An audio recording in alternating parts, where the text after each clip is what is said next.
Good morning, everyone. Welcome, and from an Indiana boy that is glad to be here in Minnesota again, and really excited about the opportunity to be here, and I'll try to get this organized. A couple of years ago, it was starting to do quite a few meetings up here in Minnesota and also in Wisconsin and Iowa, and I've done a lot of speaking across North America. In fact, last week I was speaking in Ontario, and people are just very, very interested across North America in cover crops. And one of the greatest areas of interest is, can I get my money back? And so what we want to look at today in our first topic is, can we reap a return on our investment utilizing cover crops? And we're going to kind of look through some different data points. We're going to find some information that I hope will be beneficial to you. And I think that you'll find that it is. I did somewhat of a presentation pretty similar to this when I was at the National No-Till Conference last year. So if you were there then, let me move away from that speaker. So if you were at the National No-Till Conference, you'll see there are some differences here versus what you saw at that conference. The cover crops pay. And that's everybody I talk to and the emails that I get, which are probably about 300 or 400 per year from farmers across the world, are saying this same question: can cover crops pay? Well, the Conservation Technology Information Center, CTIC, which does a whole lot of seeking of information and polling farmers and so forth, have done that for the last couple of years. And what they have found is in 2012 and 13, the only data we have so far, that farmers were finding somewhere around 5 to 10% increase on their corn production. Now that's across all of North America, mainly in the Midwest, but 5 to 10% increase. 5% in 2013, 2012, when we had the severe drought, we were seeing about a 10% increase in yield. On soybeans, we've been seeing even a greater percentage of increase, somewhere around 11 to 14% increase in yields when we're looking at soybeans after cover crops. We'll also be looking at some work that we did on our home farm in central Indiana.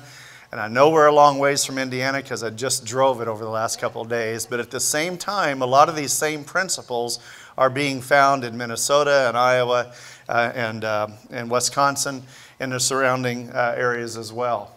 Some of the cover crop experience that I've had, and a lot of that started with Granddad on the farm in southern Indiana when he was putting cereal rye or winter cereal rye on his dairy farm and then holding on to his nutrients and so forth. But I also was working with Dr. Ed Ballard out of University of Illinois.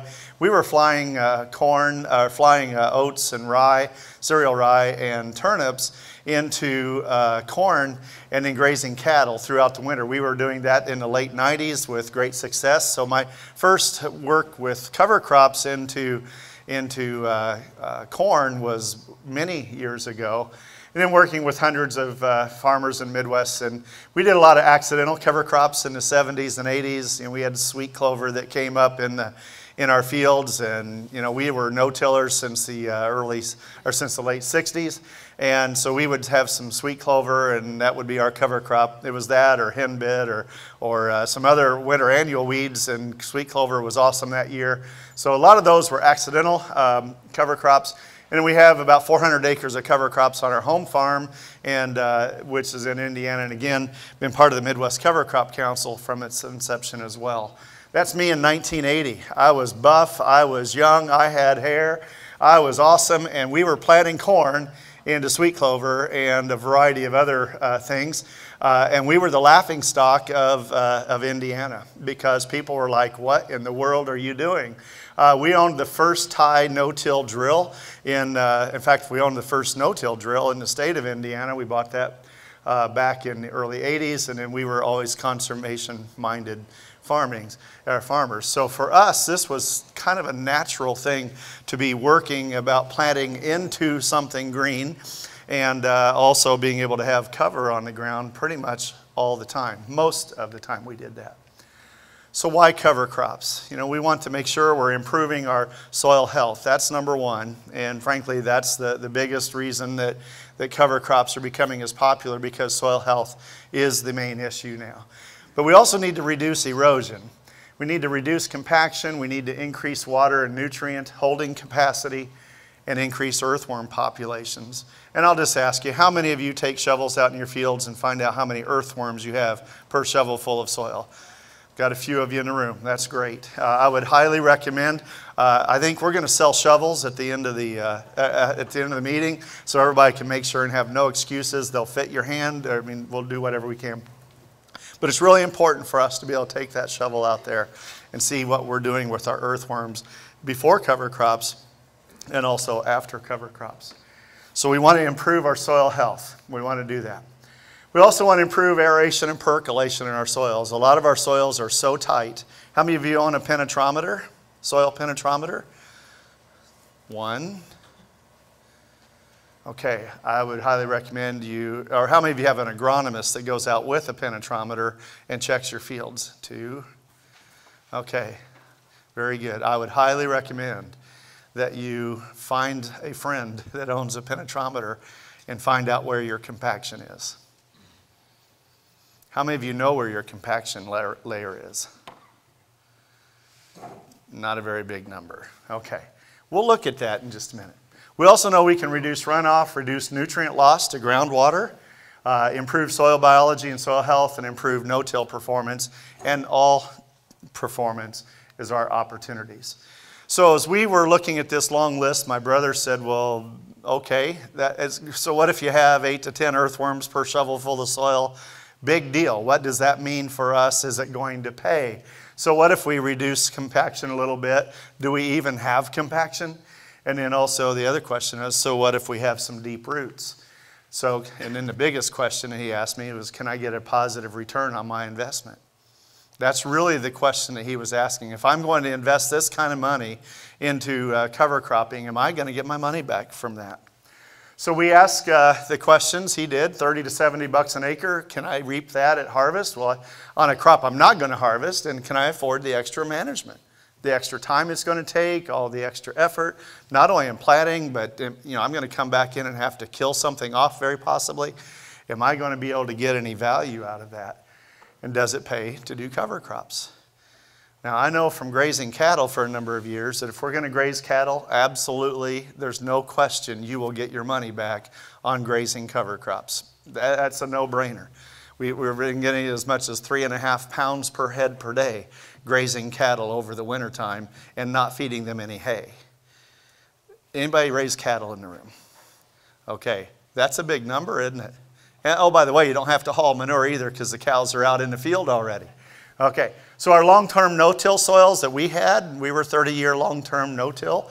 The year we planted this plot, I didn't have an answer. I don't know. I don't know if we're going to get our money back. This is my daughter, Grace. She's now a ballerina with the Richmond Ballet in Virginia.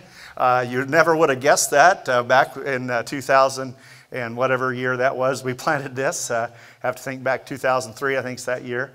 But the idea was we were able to get about 5-ton dry matter off of that field. Following a cereal crop, we were able to plant the oats and rye and turnips, and cattle were grazing that all winter long. And again, gaining about 3.5 pounds per day. So that was easy. That's easy. That's dollars and cents. That's not a problem. So what about long-term no-till soils? And that's, so we did some research on our home farm in central Indiana, and we wanted to look at crop health differences. We wanted to look at compaction differences, yield differences, and then most importantly, we wanted to look at profitability differences. So we did some aerial application, simulated aerial application. Went into our soybeans right at the right time. If you're on 7.5-inch rows, you're drilling your beans, this is the perfect stage to be able to get your cover crop put onto your soybeans, where we seem to have our best success, especially with our grasses. And we planted a lot of different mixes as well. And we had annual ryegrass, crimson clover and radish, peas and radish, oats and rye and turnips, the crimson clover and radish, oats and radish by itself, annual ryegrass blend, winter cereal rye by itself, and then a check, which was no cover crop at all. So you can see after 5 weeks of growth, we did not have really tall cover crops. talking to Brad Hagan earlier, and he's saying, man, in 2013 when we had the prevent plant, it was just, cover crops were up to your waist almost, and then this last year we've got some pretty short cover crops. This is more typical of what we're going to see with aerial applied cover crops most years in the fall. This was 5 weeks after planting, and you can see we didn't have real tall radishes or real tall turnips, but we also got considerably more growth in 8 weeks. So 3 weeks later, we had considerable growth. Still not real tall crimson clover.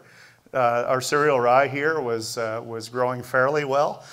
We had some good growth on our oats, but nevertheless, we didn't have, up to your knee kind of cover crops. So just to kind of give you a little primer on what we're going to be talking about later on expectations of what we should see from our cover crops, this is a pretty good expectation of what we should see with aerial applied cover crops in the fall.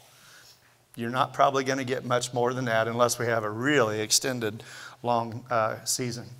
But we had very good nodulation on our peas. You can see the nodules up here on the top, and we had not very big radishes and so forth, but we were producing nitrogen already. We were already scavenging some nutrients from that and having some good success.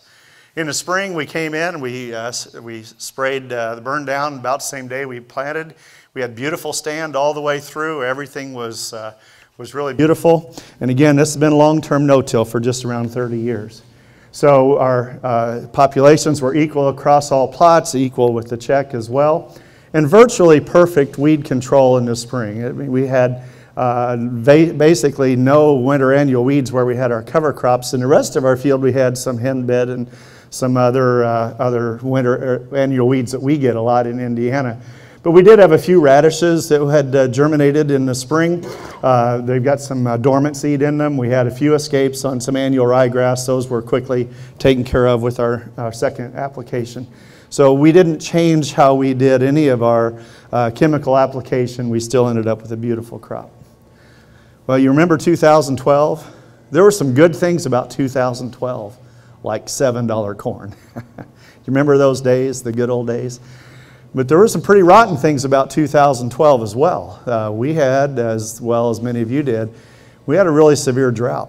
And we ended up having some really bad issues. We had, from May 1st to July 31st, about 2 1/4 inches of rain, with only 3/4 of an inch of rain from May 1st to July 19th.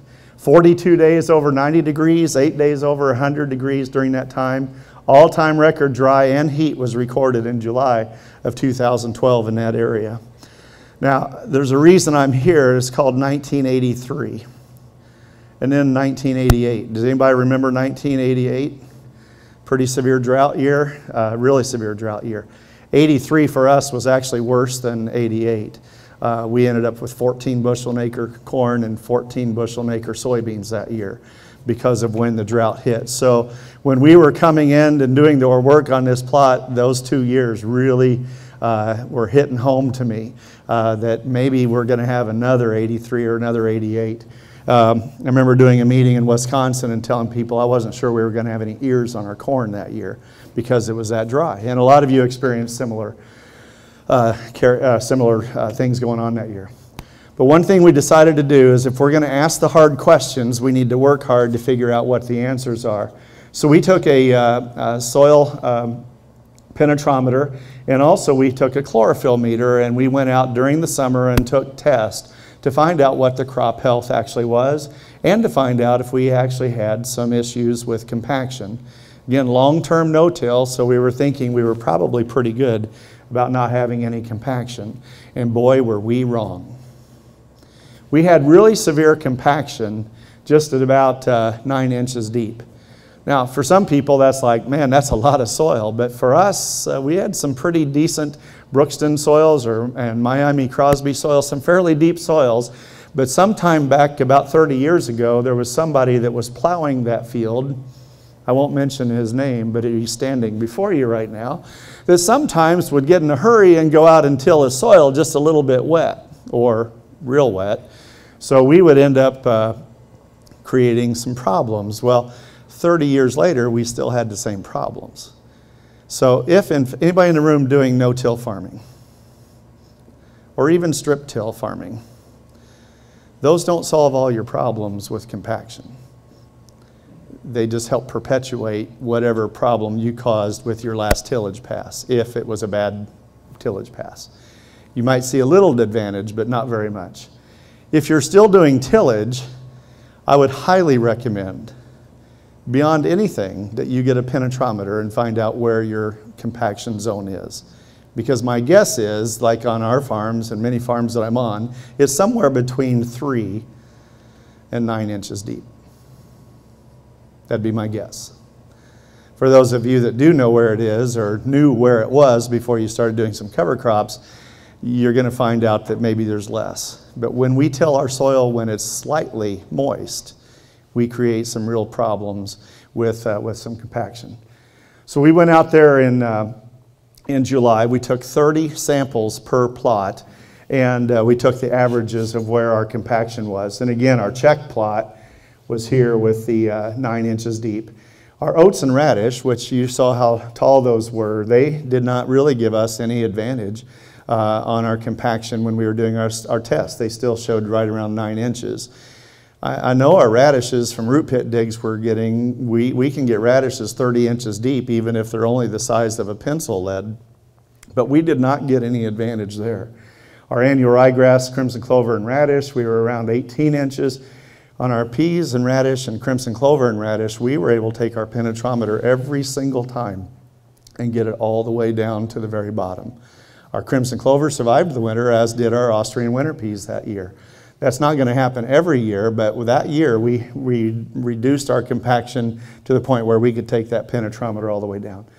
Then let's go to one that's more common. We just go to cereal rye here, which fits the area very well in the fact that we were then able to get up about 11 or 12 inches deep. So we got some benefit from the winter cereal rye, not as much as what we found on the others. The one that surprised me the most here was the annual ryegrass by itself. That is one that really gets, I've seen roots on that 70 inches deep before. And we found we found benefit, but not as much as what we did with our legumes and radish. And I've got some ideas on that, and we'll talk about some of those ideas at our roundtable later on.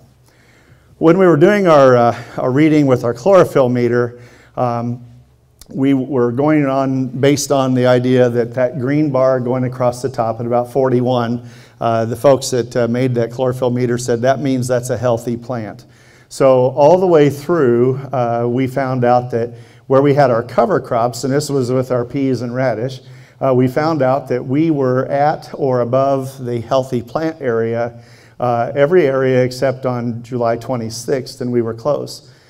Now we put all of our nitrogen on early, 175 units of N went on absolutely every plot that we did. The whole farm was treated identically. This red bar, a red line going across, that is where we had no cover crop at all. So we were down here in the 34, 35 range almost the whole time when we're starting to get into pollination time. So we got that late June, early July time period, and about a 2.5, 3 week time period. And we had some very stressed, not very healthy corn compared with that green line, which says we have a healthy plot. But where we had the cover crop, we were able to have the better stand. Now we also measured how tall the corn was, and this kind of gives an indication. The red bar is the check, and the different cover crops were all above that check. So we were having taller corn, greener corn, and that was giving great benefit. And what we found out, just some observations, the plot area that rated the higher, or the healthiest, yielded the best, and in the area where there was less compaction, yielded the best as well. The plots with annual ryegrass, well, we already discussed that, but not all plots with radishes were top yielding. Radishes are advertised probably the most of all cover crops, but that did not give us for sure the best yield to have. And then plots with legumes that lived through the winter were generally healthier all season long, and their yield reflected that. And there was a considerable amount more earthworms where we had our cover crops. It was not uncommon to find 8 to 10 holes and a few worms. And again, the soil was extremely hot and extremely dry. But we found several earthworm holes where we had our cover crops. We found almost 0 earthworm holes where we had no cover crops at all. There was also more moisture. We had deeper roots on the corn. We also had more moisture around that area. In fact, here's an area where we had our peas and radish. Here's an area where there was no cover crop at all, a lot more moisture, a lot bigger root ball. I used a shovel to dig this out. I used a pickaxe to dig that out. That was the difference of how my soil condition was so much different, so much better. That's my brother Don, by the way. He did most of the work in this study because he lives right down the road from the farm. So I appreciate his efforts in this. But all season long, it was just a challenge, a beautiful start to the spring, and then as the year went on, again, a great deal of stress. So what about yields that we got? Now again, this is 2012. This is severe drought conditions.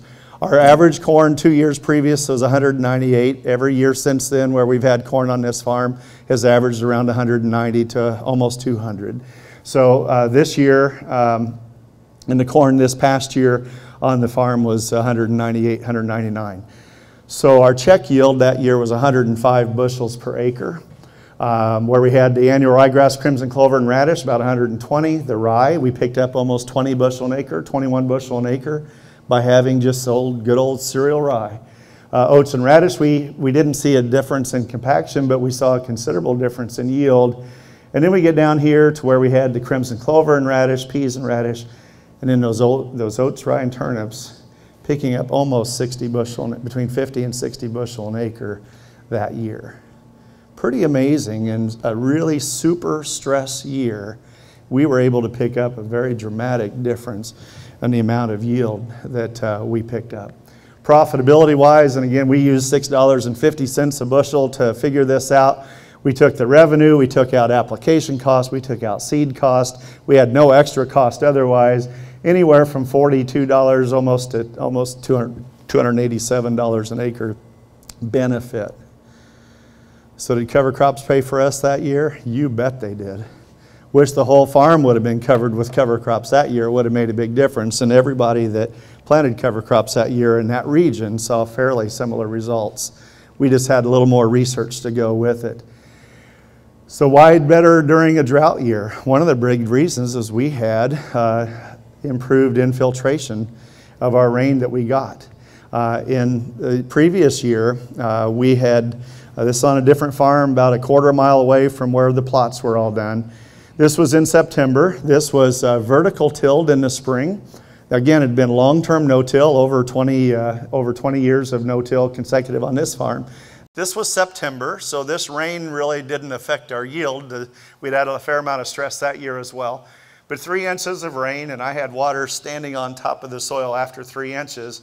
But the thing that was very telling to me was when I was walking through with my tingly boots, is I had dry soil. After a 3-inch rain, I had dry soil right underneath my boot print. Where'd that water go? It didn't go into my soil. It went off. It was runoff. Praise the Lord, I didn't have a bunch of hog manure or something else in a creek nearby or have some other issue going on because that water did not go into the soil. So why did I have that? Because I had some pretty severe compaction. Now this is where we had done no-till. This was nothing at all had been done. The other plotter to the area of the rest of that farm, this was like 300 feet away from that last picture where we had a cover crop plot that thankfully the guy did not mess with. The employee did not mess with, and because he was just trying to fluff up the soil and make it warmer and drier.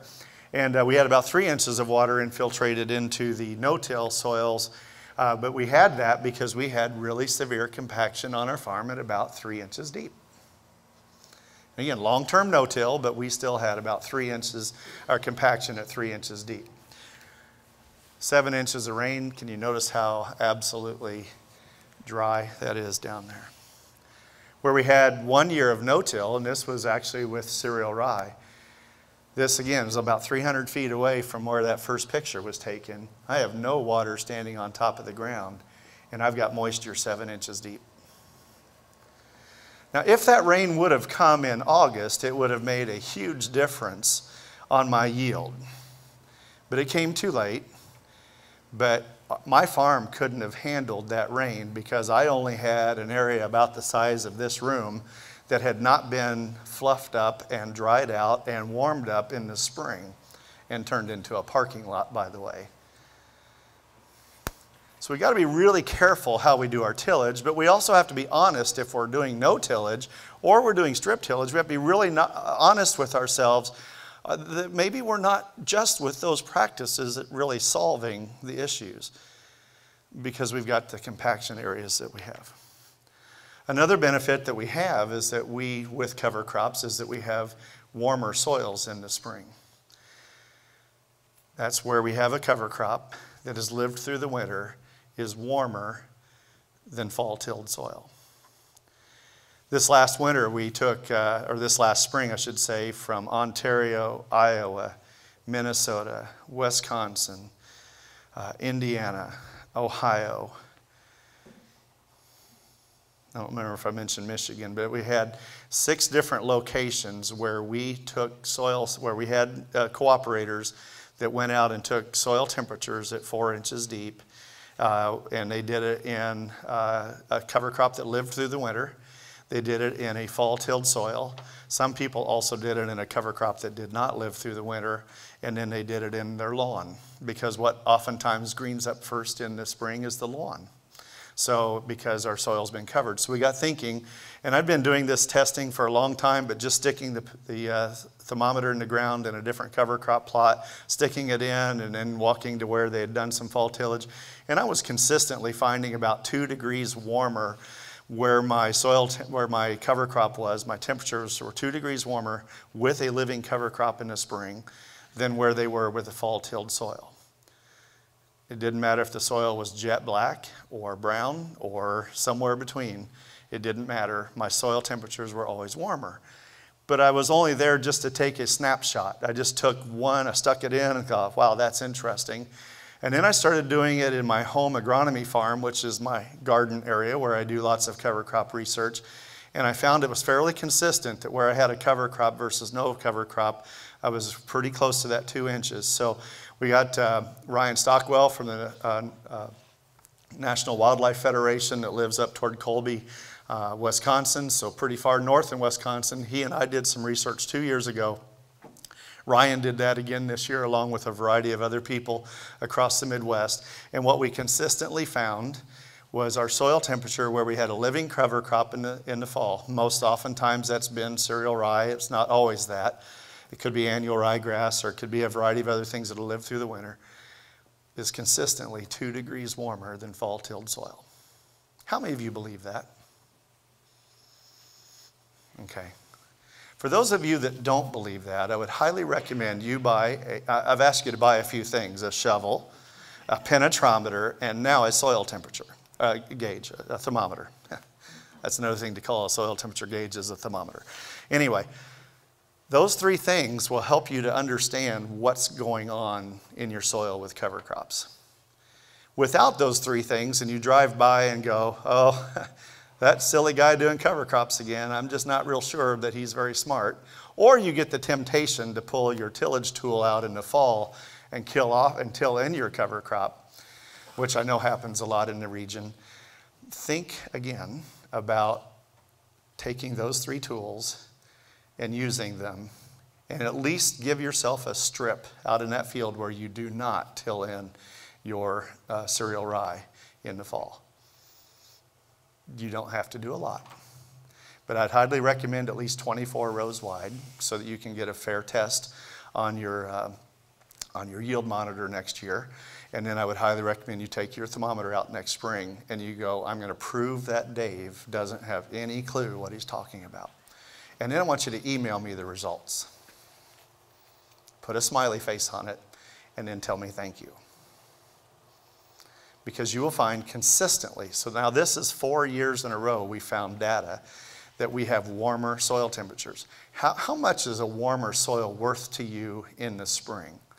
Must be a lot, because we're spending lots of money tilling in the fall to get a warmer spring. We think we're getting a warmer spring soil, but we're really getting a colder spring soil. Part of that is because we've formed a compaction layer, or we've reinforced a compaction layer, and we don't have places for that water to go. Where we have the cover crop, we've created a sponge, a deep sponge, sometimes as much as 4 foot deep, where we're allowing that water to disperse through the soil and allowing our soil temperatures to warm up because it's not waterlogged on top. Just think about that. Soil becomes a sponge. When we plant our corn next year, where do those roots go? Path of least resistance. So we have corn roots getting quickly 3, 4, 5 foot deep instead of 9 inches deep or 3 inches deep or 16 inches deep, wherever your compaction layer is. But we can actually start farming a lot more soil. Maybe not more acres, but we can start farming a lot more soil. This was published in No-Till Farmer magazine, so if any of you received that, you can go back to a little over a year ago and find that research. David, is yes? part of the warming also due to the increased biological activity? Part of it also could be increased soil biological activity, you bet. So we have less water ponding and less water standing at the top, but yes, we've also got a lot of energy going on in the soil at that time as well. Photosynthesis is creating energy, which creates heat. So yes, that's a good part of it as well. So we're dispersing the water over a broader section, and we also have that soil biology going on. So you bet, you bet. So yes, it can pay. It doesn't always pay. I will tell you, there's farmers every single year that report to CTIC that they lost a bushel, lost 2 bushel. Some people will tell you that they lost 14 bushel. And I tell you, the guys that lost 14 bushel an acre corn, it's because they tried to plant their corn into cereal rye that got this tall. Don't do that. Don't do that. When your cereal rye is about this tall in the spring, kill it. You don't need any more growth. It's already done everything you want it to do. Just kill it when it's actively growing, and it's done all the root growth you want. It's done all the erosion control you want. It's done everything you want it to do. When it's 6 to 10 inches tall, kill it. Unless you're going to harvest it off for feed. But you don't need it to do anything for you. Just say, thank you, I'm going to kill you now. Because there's no value left in it. So it can pay, but we've got to be sure and manage it properly in the spring as well. And then one thing also is, don't expect a miracle the first year, but certainly look for one. Because there's a real good opportunity for us to see some pretty dramatic improvements of whether we can have some good benefits or not.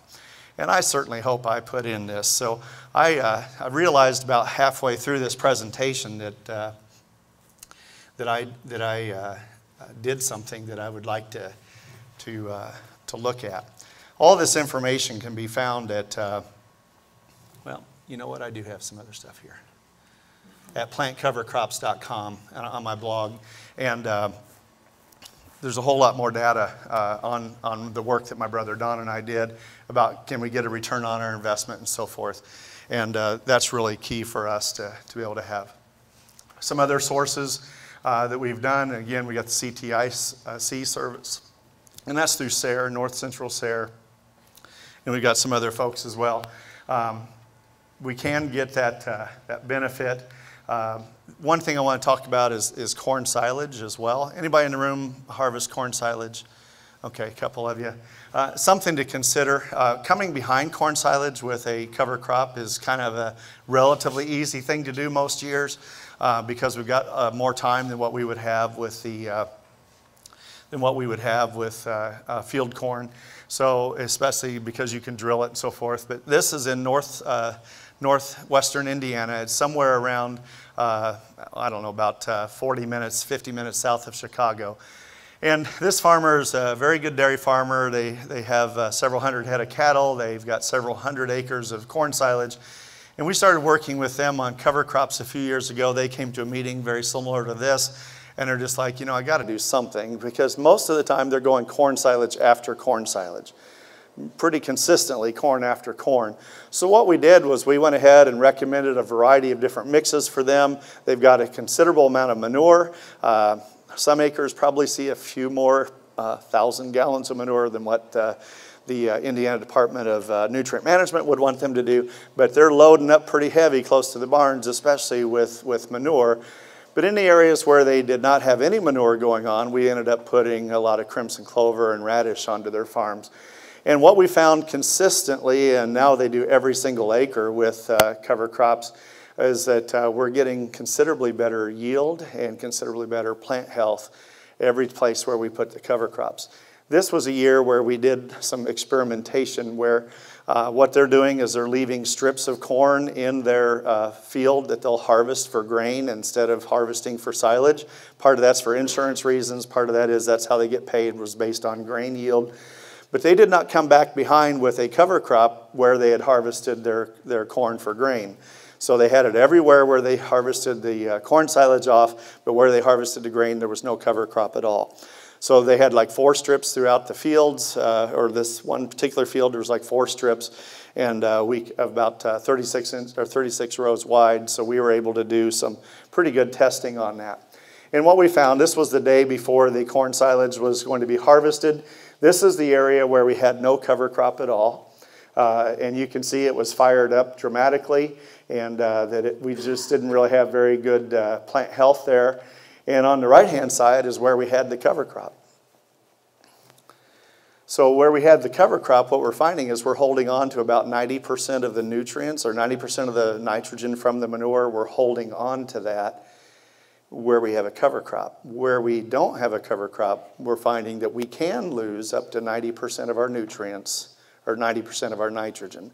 So if you're putting manure onto your farm, even if you're tilling it in, unless you've got a bad compaction layer that will not allow for your manure to disappear, if you don't have a compaction level, area, you're going to potentially lose up to 90% of your nitrogen. So what a great exercise to get a little bit of nitrogen. You got rid of your manure, you did what they told you to do. We've got areas in Oshkosh, Wisconsin right now that they're just sitting there going, we have 6 government agencies involved. Yeah, that's what I thought. 6 government agencies involved, and one of them is saying you have to till in your manure, or else you cannot qualify for all of these other programs. And everybody else is saying, well, what if we use a cover crop and we knife in our manure behind a cover crop, or we just put the manure on top of the ground on top of that cover crop? And they're just like, no, no, no. And what we're finding is, even if we're knifing in our manure where there's no cover crop, so we're knifing it in, our runoff and our loss is still dramatic when we're putting it into the soil, up to 90%. So you think of Lake Winnebago and the other lakes that are over in that area, and they're trying to keep the nutrients out of there, and they're saying you cannot use a cover crop because you must do this. And what we're trying to do with the cover crop is to hold on to all the nutrients. Keep it out of the water. You go north of Madison in the Yahara watershed area, the Yahara River that goes through there, they are going a different approach, and they are saying you must use a cover crop to keep the nutrients out of these lakes around Madison. Dramatically different rules for 80 miles away from each other. Dramatically different rules. So I would just recommend that if you have nutrients that you've put on your farm, whether that's manure or whatever you're putting on for fall, make sure you've got something there to hold on to it. And you'll see some benefit from that. The yield difference here was just around 30 bushel an acre on the amount of grain that was taken off, and dramatically improved differences on that. So again, dramatically improved silage, more tonnage, improved soil quality as well. That's on some sandier soils, and that's an area that really needs to have that cover crop to be able to hold those nutrients. We got a fellow in east central Iowa, Eric Frozenberg.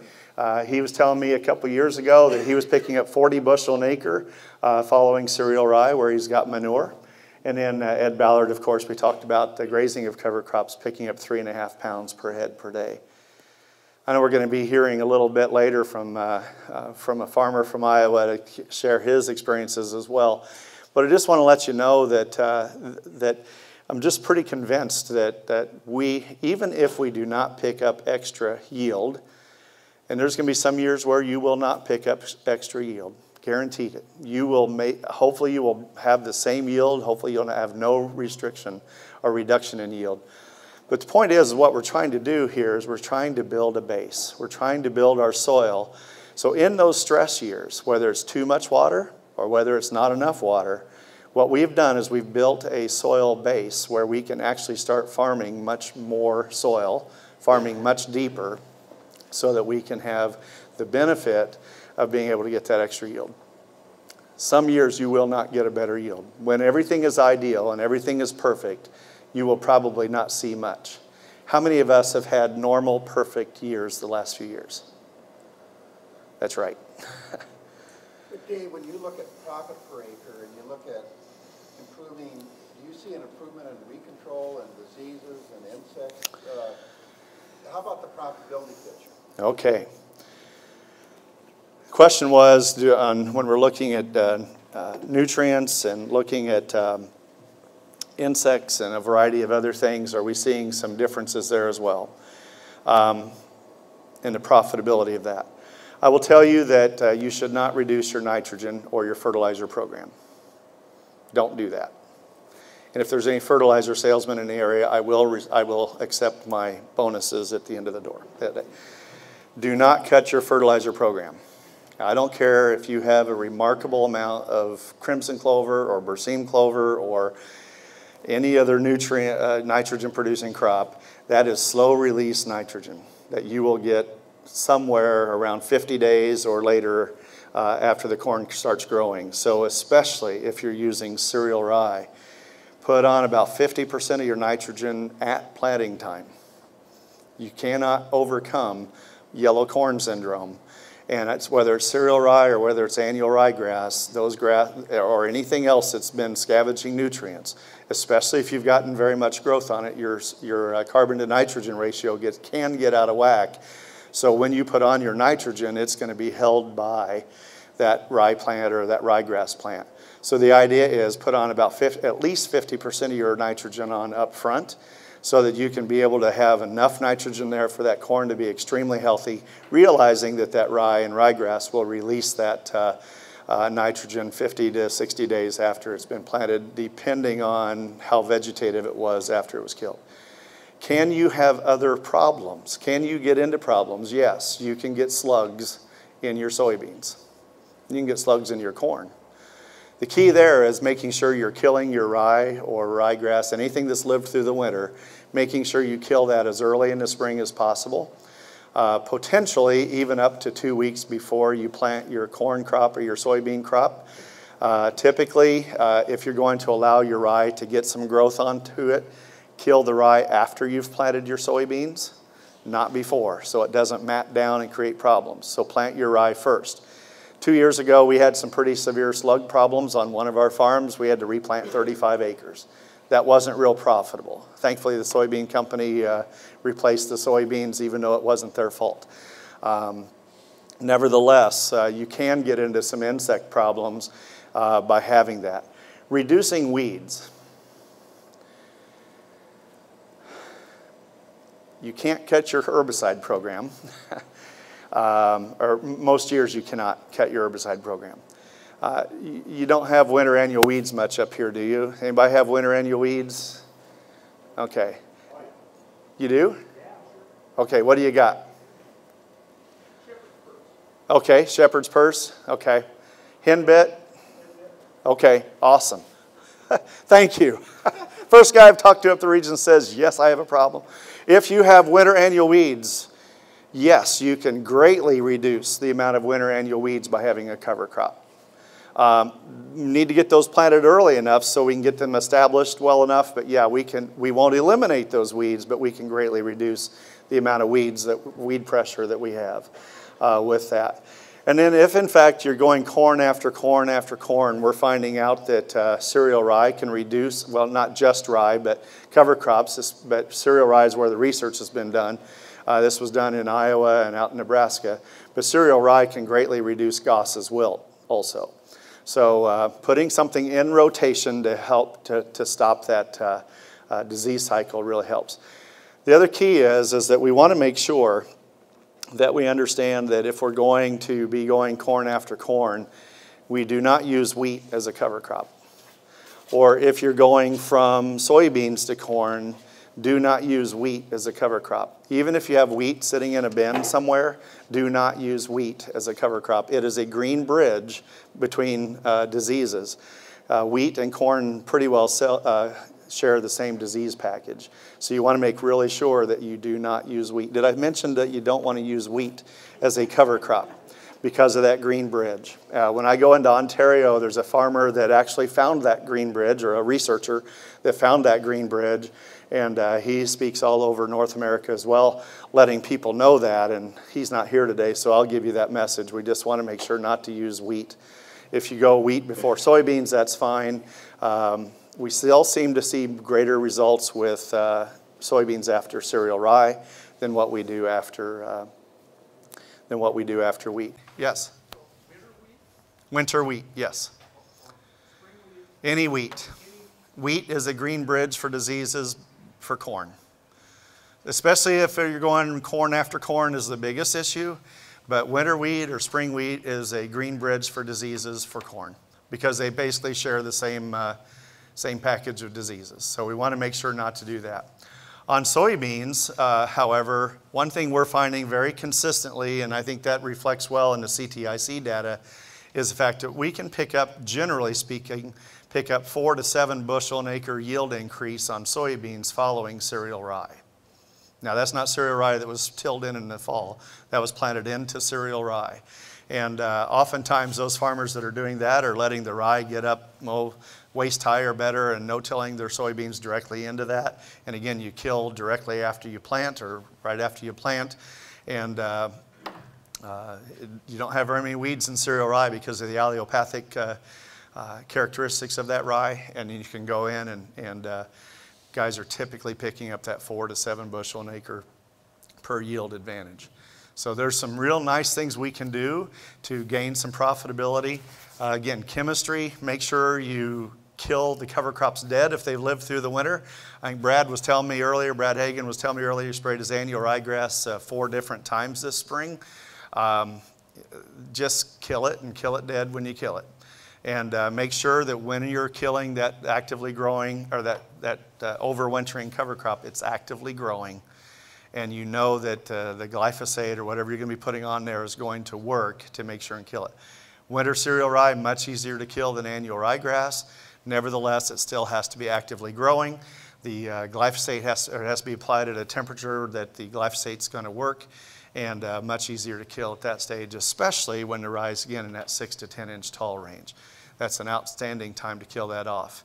So I think that gives us a lot of different opportunities for increased profitability, but don't think that you can cut off your any problems with weeds. You've still got to apply your herbicides, still apply your fertilizer very similarly as what you would previously, and then reap those benefits of improved soil health. Yes, sir?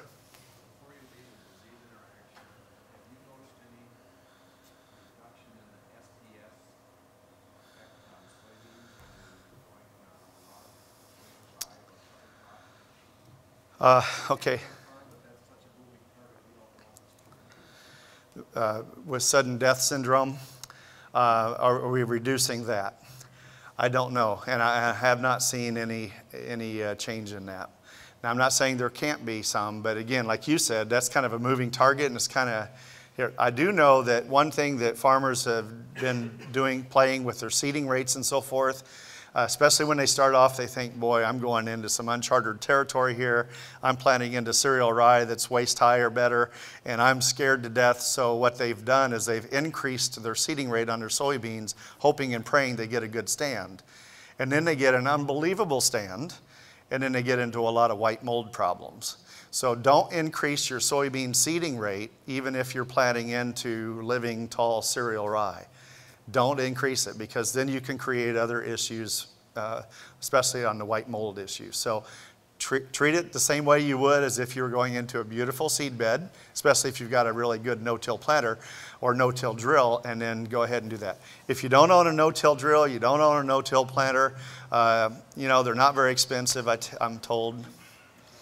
Actually, I've heard NRCS is giving away free ones this year. Oh, sorry. No, I guess not. Anyway, that's on tape, isn't it? So anyway, but the point is that if you're not set up to do that, okay, that's fine. But again, try to leave yourself a strip where you're going to be able to do some experimenting If there's someone that is doing some strip tilling or no tilling in the area, ask them to come in and say, look, I'm doing some experimenting. This will be good for both of us, and see if they'll be willing to work for you or work with you on that. So now let's do one more thing. I don't know how much time do I have. Plenty. Okay. Let's think about this for just a minute. Let's say you do have a cover crop and you think I'm full of hot air, and you think I'm going to go ahead and fall till anyway. Okay? That's okay. Having a cover crop growing in the fall is still better than having no cover crop at all. If you till that in, you're tilling in green manure. That will be breaking down, that has nutrients in it, that'll be releasing next spring. You're giving up some things, but you still are adding some benefit to the soil. You're still adding that green manure. You hopefully will be tilling it when it's not wet, so you're not creating you're not cutting off those roots and then creating more compaction there. But I think that's really a key thing, is when we're doing our fall tilling, to not do it when it's wet. When we're doing our spring tilling, we want to make sure we're not doing it when it's wet. So can we still have benefit? Yes, we'll still have less erosion throughout the fall. We'll have energy going into the soil. When corn hits black layer and soybeans start turning yellow, we stop putting energy into the soil. Photosynthesis pretty well comes close to shutting down. So from late August until next year in April or May, we basically have no energy going into our soil. Our soils are going backwards all that whole time. So just around 7 months out of the year, our soils are going backwards. Then we ramp it up and put on lots of fertilizer and lots of high-priced seed, and we do lots of different things, and we say, boy, I hope it works this year. So if we can figure out how to go from that middle August time period or early September time period, even if we can add on an extra 3 months worth of growth. So let's say you plant oats and radish that you know are going to die. If we can add in 3 months worth of growth, 3 months of photosynthesis, 3 months of energy going into the soil, 3 months of roots getting down through some areas, maybe it's only 2 months, but let's say we're getting 2 to 3 months, we're benefiting our soil. We're creating a healthier soil. Is it as good as leaving the cover crop throughout the winter on erosion control? No, it's not. I've been up here and seen the black snow. And I know you guys have seen it as well. But where we have cover crops that have lived through the winter, we don't see that black snow. We're holding on to that moisture in our soil and taking it into the soil. And oh, by the way, we're keeping that soil on our own farm instead of giving it to our neighbor. We're also keeping our nutrients on our soil, because how many of you are interested in fertilizing your neighbor's farm?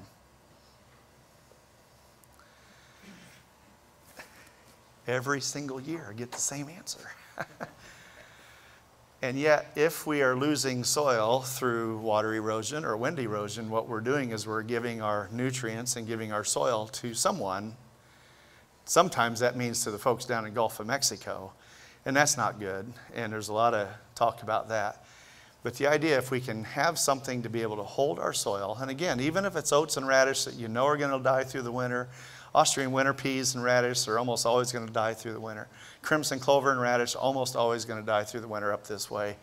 But if we can keep that root structure in the soil, and then you can think about tilling it in the spring, and it's very easy to till in the spring, then that maybe gives us our opportunity to reduce erosion, to be able to continue to have as deep a root mass as possible, as much nitrogen as possible, and as much energy going into our soil. Because again, we've got 6 to 7 months out of our year where our organic matter is going backwards. That's not a very sustainable system. But we've been at it for about 50 or 60 years. We've been at it for about 50 to 60 years. I remember the first time we used ammonium nitrate. Can't find it anymore for some obvious reasons, but we started doing ammonium nitrate, so we stopped doing a lot of cover cropping because fertilizer became cheap and easy, and our yields grew like crazy. Now, Dad wouldn't allow us to throw it out of the back of the pickup and drop it onto the concrete. He said it might explode. Never believed him. Thankfully, we never had an exploded. But the point is that when fertilizer became cheap, we stopped doing a lot of the same things that we had been doing earlier. The only thing we kept doing well was no-tilling. And we got a lot better at that. But we thought we were doing a lot of right things, but we took the cover crop out of the system. Took the cover crop out of the system, and then we ended up with some real issues. Still had good yields, but not necessarily as consistent yields, not necessarily as good yields. Brad Hagen's here, and Brad did some work a couple years ago where he did some prevent plant acres on cover crops, and then did some strip tillage into those cover crops. Did you use some no-till into those as well, or strip tillage? Just strip tillage? No-till. No-till and strip tillage.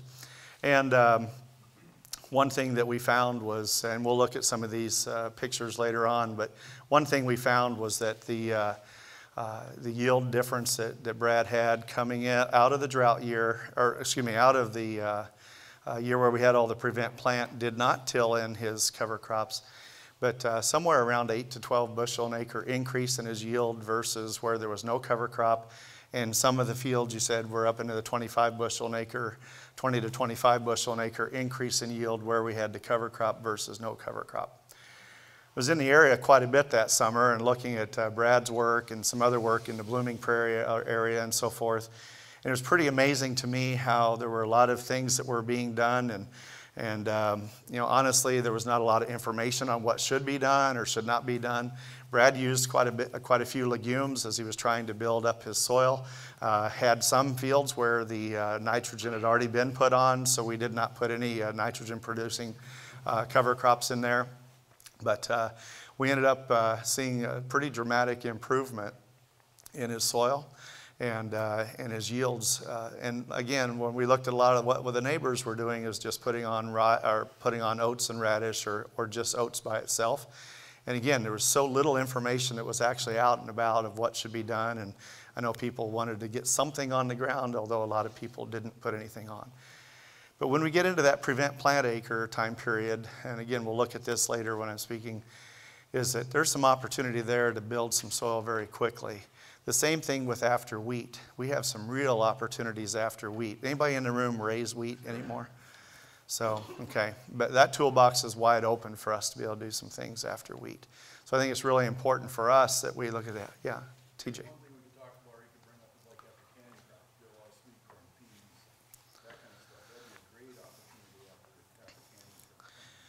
Canning crops, really outstanding. Seed corn acres, really outstanding opportunity after seed corn acres.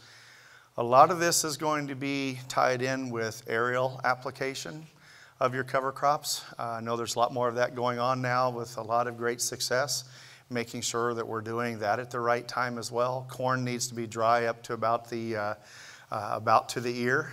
If you're doing it into silage, you want to make sure you're putting it on about 2 weeks before you harvest your silage, so we can get sunlight down to the ground. I already showed you what the soybeans should look like, about 50% yellow leaf.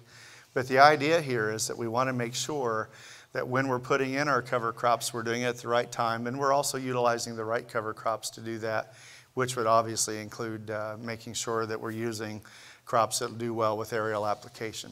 There's only a few crops that won't do well with aerial application. That'd be any of the pea family, Austrian winter peas, and any other kind of forage pea or anything. They just don't do very well typically with aerial application.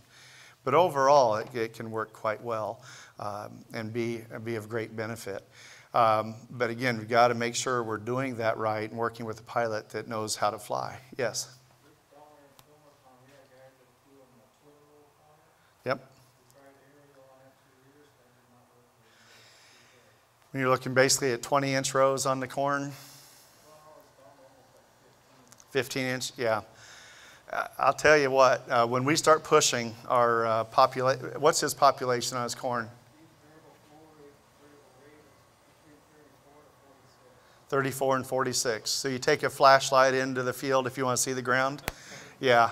One thing that's really important is that when we're aerial applying cover crops, that you've got to have sunlight getting down to the ground. And I really recommend that we look at, when you're in the field, don't just go in 1 or 2 rows. Go in 6, 8, 10 rows and see it, and guesstimate somewhere around 50% sunlight getting down to the ground. That's perfect time to get cover crops into your corn. I was with an aerial applicator out of Illinois yesterday, and he said on corn, we're hitting about 99% success rate on corn. That's in 30-inch rows at normal populations.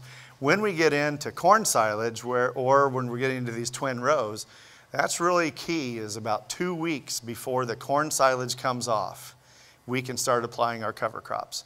If we're going to harvest that for grain, same thing. Go in, you got about 2 weeks before you harvest, or you get to the point where you can see enough sunlight down to the ground.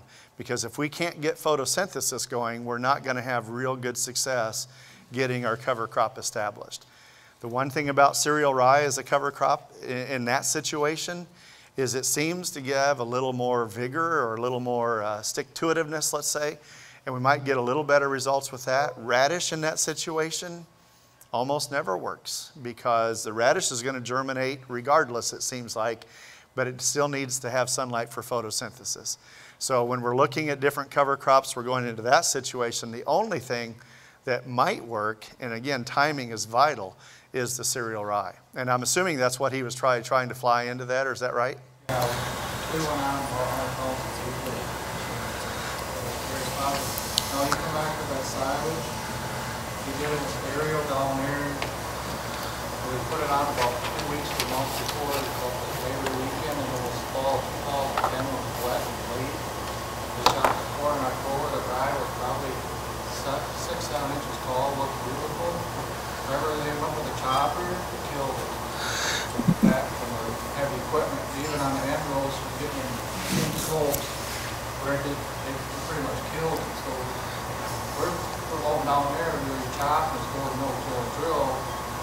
That way you cut it back to 55 or 50. On the hills, that's the most important if you want to live. Right. Yeah, and again, that's, but if you're doing it that much earlier and you get that much growth, and it's a wet year, and they're harvesting when there's more compaction, or there's a lot more pressure, let's say, on the soil, then we can have some of those issues. And normally our rye doesn't get that tall before we're harvesting.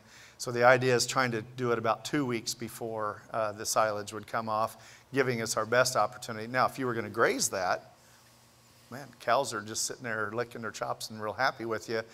And you'd be happier too, other than the fact that you killed off those areas. But the one nice thing about these cover crops is many of them kind of knit their soil, or knit the roots together pretty well. Even though you killed it that wide, you maybe only affected maybe the middle section of that the most, because your roots are going to be going underneath and still kind of growing sideways a little more.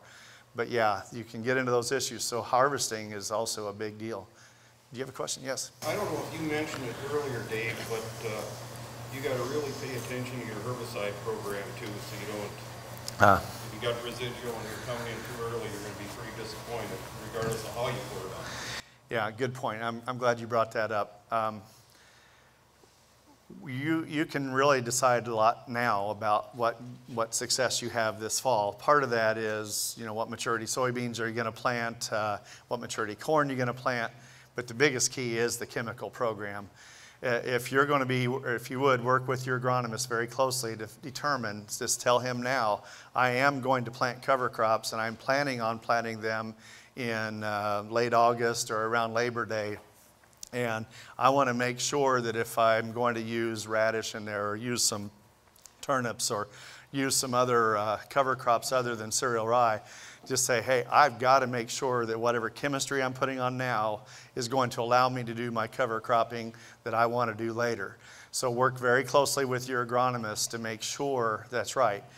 Nobody in the room had wheat, but if you did, or you got friends that have wheat and they want to come behind their wheat with cover crops, you really want to not use the product called Husky. if you want to use radishes or you want to use some of the other cover crops, because it will absolutely eliminate the option of utilizing a lot of those cover crops. So there's other choices that will still give you excellent weed control in your wheat, but really work closely with your agronomist. In fact, you know, Valentine's Day is coming up pretty soon. I would highly recommend that you buy your agronomist a Valentine's card. And then after that, we have Easter, and I would have them over for ham and make sure that they know you are going to plant cover crops and that they are intimately aware. If your cover crop lives through the winter, make sure you send them, have them over for Thanksgiving dinner. Make sure you get them a Christmas card. Make sure that they know that they are loved by you. It's pretty important to make sure you get your cover crop, if it lives through the winter, get it killed in a timely fashion with the right chemistry so that you can also come back the next year with a cover crop again. That's really important. Any agronomist in the room that works for a company that applies chemistry? Wow, okay.